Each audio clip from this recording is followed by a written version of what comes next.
Welcome everyone to World Series News. We've got a very special guest from America this morning, an American Patriot.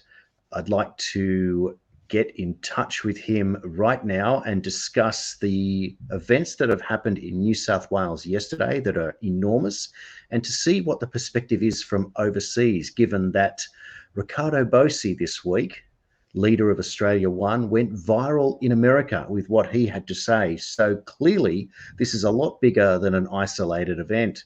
Hello, Mr. Patriot, are you there? I am here. Great to be on with you. Thanks very much. Tell me, did you notice, or was there news coverage yesterday that Gladys Berejiklian has resigned as Premier of New South Wales? It wasn't, how should I say this, mainstream, but it's out there if you want to dig for it, but that's just sort of the times that we're in.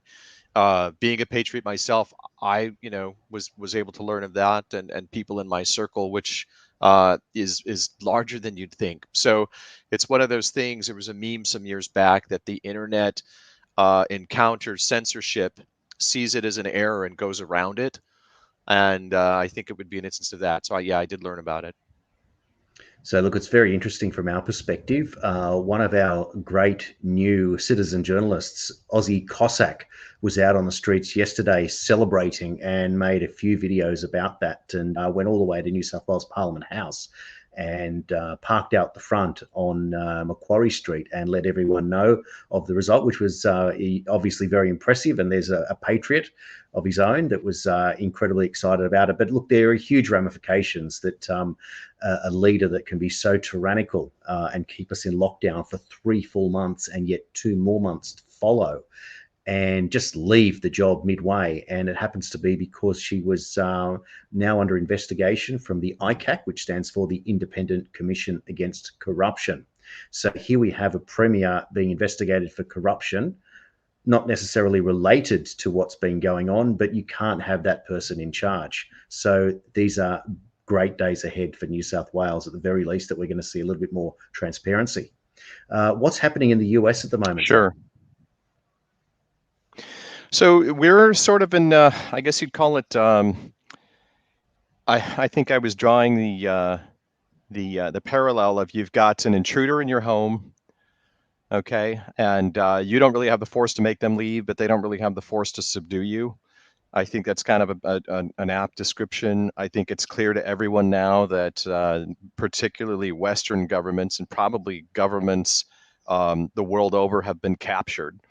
We're just unable to sort of expel one group or the other. At this point, I don't know, I'd say the breakdown is into a few categories. There are sort of the prepping set, which is people that are sort of in a high state of alarm day over day, which is smaller than you'd think.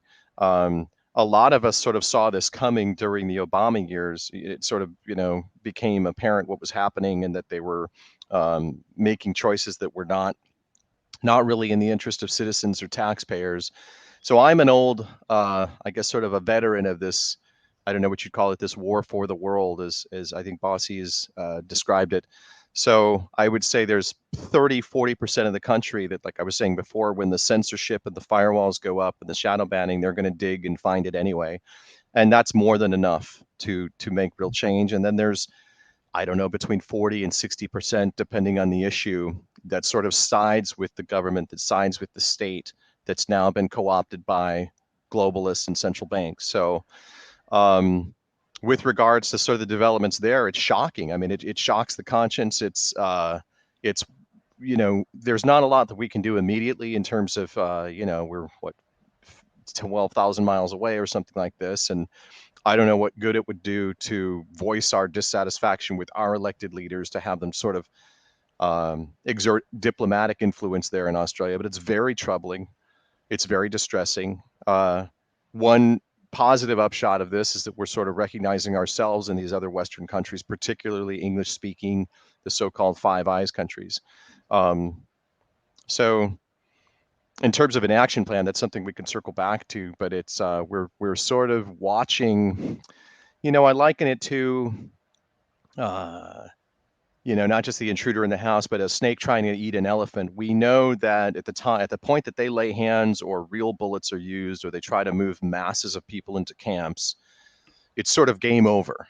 And so some of us, like myself, who've sort of been in this for a minute, are kind of waiting for that to happen and kind of also feeling like it's not going to happen.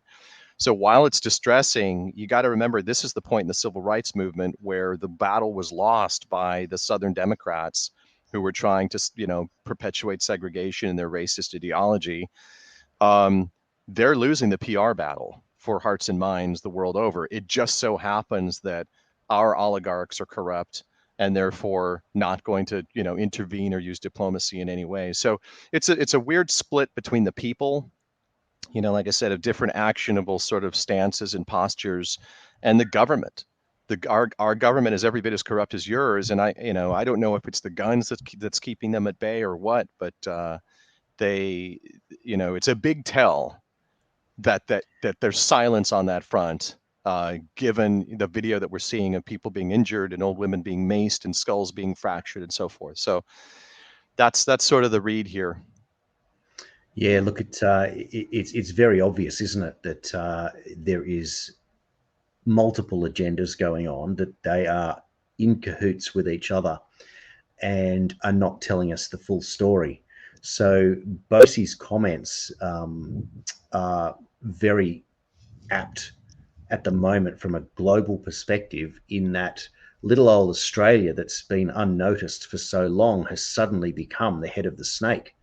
And this is very, very telling, as you can see that the comments, the ramifications are flowing around the world, and people are really saying what happens in Australia will flow on to the rest of the world. So, like you're saying, the intruder in the house, and whether or not they've got the muscle to continue or to take you on.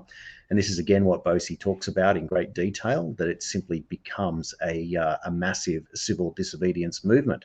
And that is perfectly normal in any society. And it's not about inciting anything at Actually, all. let let let me interject quickly. I misspoke when I said that we're sort of in a stalemate.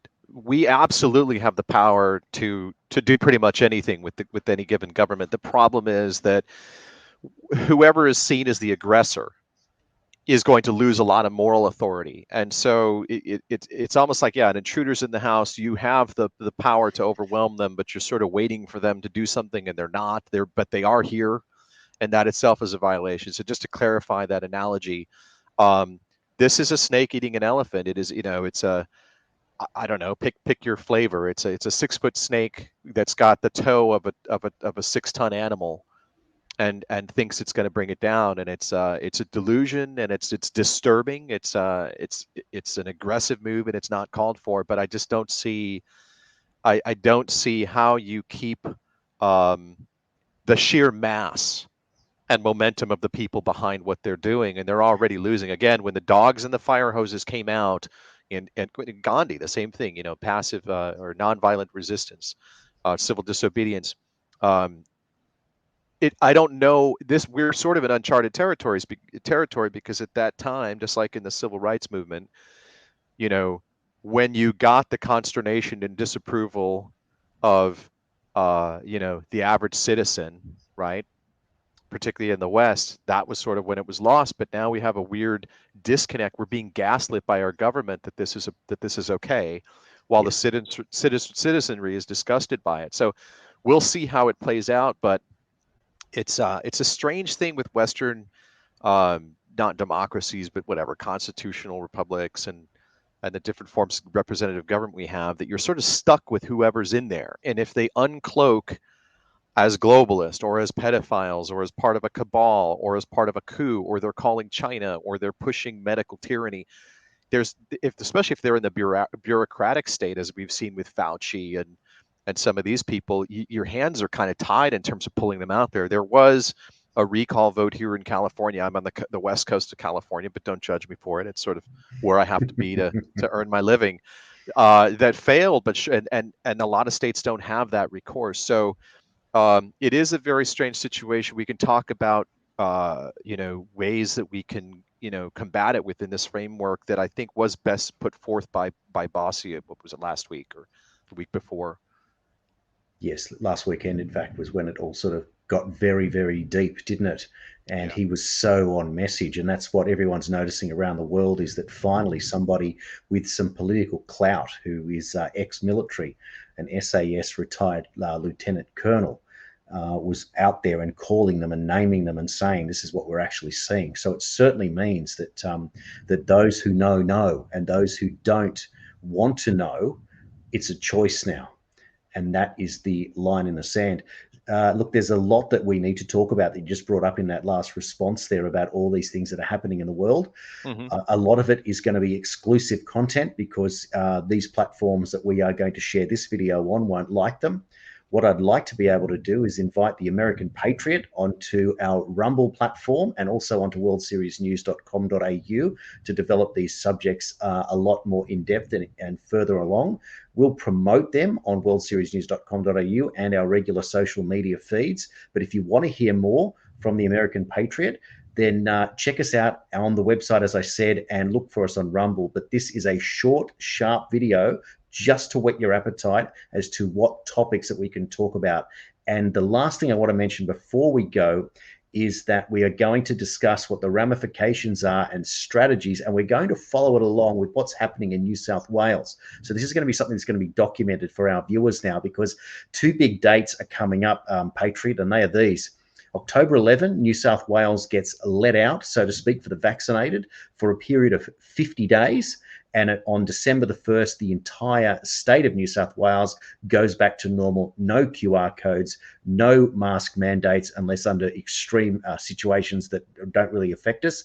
And we're going to get on with our lives as normal. So no one can bother you, no one can chase you, no one can check on you. It's life supposedly as normal. The problem that we have, of course, is that we've got 50 days of just the vaccinated out there in the community. And what's going to happen when they all get back to normal? And if the case were to rise, are they going to look to the unvaccinated people and to blame them? Or are they going to realize the error of their ways? So this is a very, very interesting time for us, and a lot more to talk about. Look, last comment, Patriot, where would you like to go next, just to conclude our video today? Well, yeah, I agree. There are things we can't really say here safely anymore. That's just sort of the state of things. But I wanted to talk about certain therapies. Yes. It seems that, like, I don't know, a great coincidence that with the rollout of this vaccine, we're seeing sort of spikes in certain other phenomena. I won't get specific, but I'd like to talk about that, and then talk about, as we said, sort of things that we might be able to do to have an impact. I think everybody sort of senses that there's a great pitch and moment, with this time, and that if you ever were going to do something, obviously in this framework of being good and having faith and taking action, lawfully, right, with sort of the far end of that being civil disobedience, this would be the time to do it. And I think the real question is how people in different continents that are watching this can have an impact potentially. Oh, look, excellent. It makes a whole lot of sense. The audience is definitely looking for new information and strategies, and none of us wants to get into a fight with anyone. We simply want our constitutional rights acknowledged and accepted as they should be. And if our governments of the world think that they can breach them, then they're going to have to go about it a completely different way. This is, after all, about freedom. And it's great to talk to my friend in America, because that is the land of the free and the home of the brave. And even over there, they are being challenged as badly as we are. But we know that we must prevail. It simply cannot be any other way. So we are going to strategize and walk our own way out of this. And the only way we do it is by doing it ourselves. So you are on the right platform, the right channel. Thank you, everyone, for watching, and we will send you details as soon as they come to hand of this discussion in more detail. Thanks for watching Jason and the Patriot, and we will see you soon. It's been good. Thanks for having me.